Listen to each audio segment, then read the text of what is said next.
Morning, guys. Welcome to Coffee Chat. Wow, is it ever amazing out here today? Beautiful sunshine, just nice, smelling fresh air. It is absolutely amazing. Well, guys, I read 2 articles today, and these ones, I'm telling you, you are just not even going to believe it. The first one is just absolutely crazy. So apparently, the Bank of Japan has just sent some shockwaves through the marketplace because they are going on a bond buying spree like no tomorrow, up to the point of 9 trillion. Yep, you heard that. 9 trillion yen a month is how much they're buying in their bond market. Guys, the whole beating heart of our economy is the debt market. Absolutely, there is zero doubt about that. And when you see the debt market start to go nuts, then you can expect to see that happen in the equities and commodities and everything else. It all starts with the debt market. Now, what's crazy about this is that you've got all these central banks coming out saying, oh, we're raising our interest rates to combat inflation, while at the same time, they're going on a shopping spree like no tomorrow, printing money, just bang, bang, bang, because it's when it's the central banks buying up bonds and buying up the debt and all that kind of stuff. You're talking about money that's coming literally out of thin air. It's just being manufactured for that very purpose. And every one of these central banks are doing it. You got the European Central Bank doing it. You had the Bank of England just a few months ago come up and buy the gilt market up like crazy. Don't kid yourself. The Federal Reserve is doing it as well. Just check their balance sheet if you don't believe that. And the problem that I have with this whole bond marking, debt market thing and the whole Federal Reserve and their printing is it's a form of taxation. They are destroying our purchasing power of the dollar, and it's almost as if you can feel their fingers right in your pocket, dragging it out. And that's what they're doing. It's a form of taxation, zero doubt, without any kind of, oversight whatsoever. I mean, you have to remember that the Federal Reserve here in the United States is not even subject to public audit. That is insane. And then they have the gall to come out and, point their finger at this digital asset space and say, oh, look at all the, Ponzi scheme and corruption that's going on there. I'm telling you, if there was ever a Ponzi scheme in the history of mankind, it's the central banking system. Absolutely zero doubt.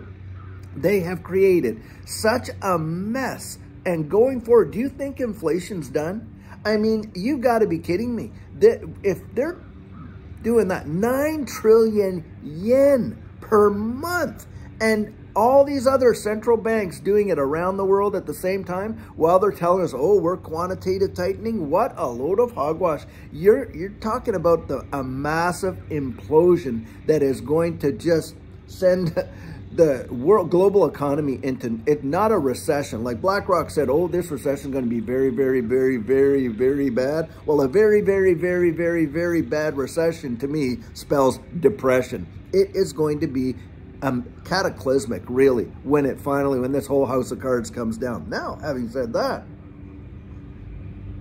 one of the other articles I was reading was coming out of SWIFT. And they're giving 5 points that they got out of their trial for central bank digital currencies. And the very first line in the thing is so telling. And the first line of the article is, well, we're wanting to prepare people for the future of the central bank digital currency type of economy. Guys, this is coming, whether you like it or not. And I get it. I know there's a lot of concerns around these CBDCs, but they're on their way. And that is just a fact. And it's going to literally revolutionize how the entire world moves value. Right from all of these stock markets, all the commodities markets, every market there is going to be absolutely tokenized, and they're going to reset this system, and it's going to be a hard reset, guys. Literally, how do you do a hard reset when you hard reset your computer? You have to shut that thing right down. You have to power it right off and then reboot the whole system, and that's what's coming. I believe it. Because, guys, you cannot, continue to do what we have been doing for multiple decades with absolutely impunity and no result. Because look, this fiat system, everybody knows it's an absolute Ponzi scheme. And then you've got the BRICS coming out, setting up a new economic powerhouse with all of these other countries utilizing and trading outside of the US dollar. Do you think sanctions are going to work anymore? Absolutely no way. In fact, you know what? They're going to be applying sanctions on us. We thought we were in the driver's seat. Wait until the rest of the world that we have been putting sanctions on them. And you watch Russia, China, Brazil, and all these various other BRICS countries come in and they start putting sanctions on the West. Oh, you're talking about global conflict in a big way. These countries have gone to war for less. I kid you not. Look it up. It's a historical fact. And it is going to look like crazy, and a big reset is coming. You know, we've heard that. People have said that. It was almost ad nauseum to the point where we're almost desensitized to the idea. But you've got world leaders literally coming right out there, standing up on the podium, speaking right into the mic, looking square-eyed into the camera, and telling you we're going to have a great reset. I literally have my prime minister come out and sit down and said, hey, this whole sea dump deal, it provides us with an opportunity to aggressively progress our pre-pandemic agenda for this great reset. I kid you not. He literally comes out and says that. And there's been many others that have done the exact same thing over there in the UK, of course, and we saw it in Germany and all around the world, these leaders coming out and flat out telling us that's what's on the way. Now, for us that are in this digital asset space, we've kind of had our ear to the ground. And for us, it feels like everybody knows. Why? Because that's what's in our environment. We're conscious of it. But the reality is everybody doesn't know. In fact, the majority of people have no clue whatsoever. And even people that make their living in the financial industry, a lot of them are almost clueless as to how deep and wide the impacts of this whole new transformation of how our world operates with distributed ledger technology is going to be. It is truly monumental. I mean, we're not just talking about our financial system. Yes, it is definitely going to start there because of the immutability of DLT. But it's not stopping there, guys. You're looking at your digital ID. What's planned for your identification on a global scale? It's literally in the works. The papers have all been signed. It's ready to roll. And we're just sitting back waiting for them to kind of start issuing all this stuff. And that's what's coming. Your global digital ID will be your passport, will be your driver's license, will be your healthcare card, will be everything. I bet you it'd be right down your library card. But that's what's afoot right now. Those are the undercurrents that are going on today. And you can see the change is happening, yet it's almost like an ostrich syndrome. Folks just aren't prepared, you know, to make that change. The change is going to come whether they're prepared or not. But there's a whole big deal. Major corporations and government entities are aware of this.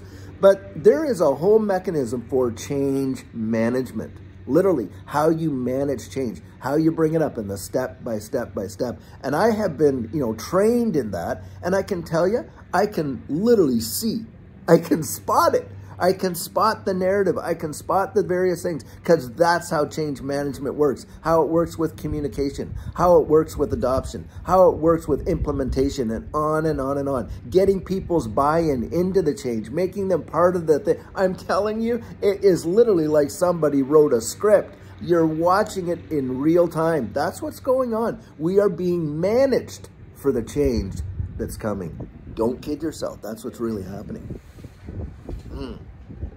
And you know what? The reality is this. Don't fear that change, because fear is just paralyzes you in every direction, and you never make good decisions in fear. And the reality is, you know, how much control do we really have over it? Not too much, right? Not too much control. And I think a lot of times people get afraid because they feel like their lives are out of control. And I understand that emotion. I get that feeling.